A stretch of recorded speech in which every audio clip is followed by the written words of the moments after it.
বাংলায় বিএলওরা স্বাধীনভাবে কাজ করতে পারছে না, অভিযোগ করলেন বাম নেতা সুজন চক্রবর্তী। মানসিক চাপ দিচ্ছে রাজ্য এবং কেন্দ্রের শাসক দল, এমনটাই তারা দাবি করলেন। মূলত যে অভিযোগ, বিএলওদের মানসিক চাপ দিচ্ছে নির্বাচন কমিশন এবং পশ্চিমবঙ্গের শাসক দল। সরব হয়েছে বিষয়ে সিপিএম নেতা সুজন চক্রবর্তী। পশ্চিমবঙ্গে এসআইআর চালু হলেও বিএলওরা স্বাধীনভাবে কাজ করতে পারছে না, ঠিক কি দাবি করলেন সিপিএম নেতা সুজন চক্রবর্তী, শোনাবো একবার।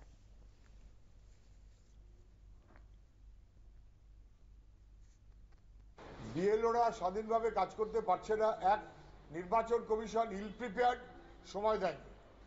দুই, তৃণমূল জবরদস্তি করে তাদের মতন করে বিএলওরা চলুক তার ব্যবস্থা করতে চায় এবং দাপট দেখাতে চায়। তিন, বিজেপি প্রতিদিন ভয় দেখিয়ে যাচ্ছে, জেলে নেব, ওই করব, সেই করব। ওদের উচিত নির্বাচন কমিশনকে বলা যাতে ব্যবস্থাপনাটা সুষ্ঠু হয়, সেটা তা না বলে চিড়েচাপটা করা হচ্ছে বিএলওদের, এবং যেন বিএলওদের কোনো অধিকার নেই এইরকম যে মনোভাবে চলা হচ্ছে।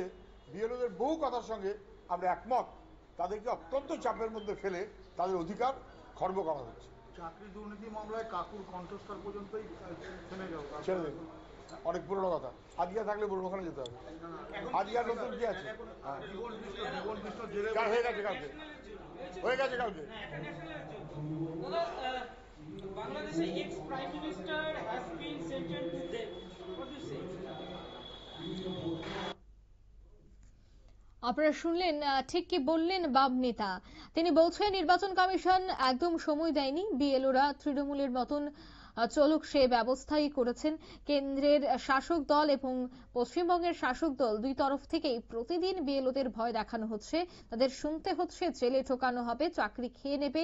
বিএলওদের উচিত নির্বাচন কমিশনকে বিষয়টা জানানো, যাতে সঠিক ব্যবস্থাপনার মধ্য দিয়ে সুষ্ঠু হয় এসআইআর এর কাজ। তাদের চাপের মধ্যে ফেলে তাদের অধিকার খর্ব করা হচ্ছে বলে তিনি অভিযোগ করলেন। নিয়ে নিচ্ছি ছোট্ট একটি বিজ্ঞাপন বিরতি, সঙ্গে থাকুন।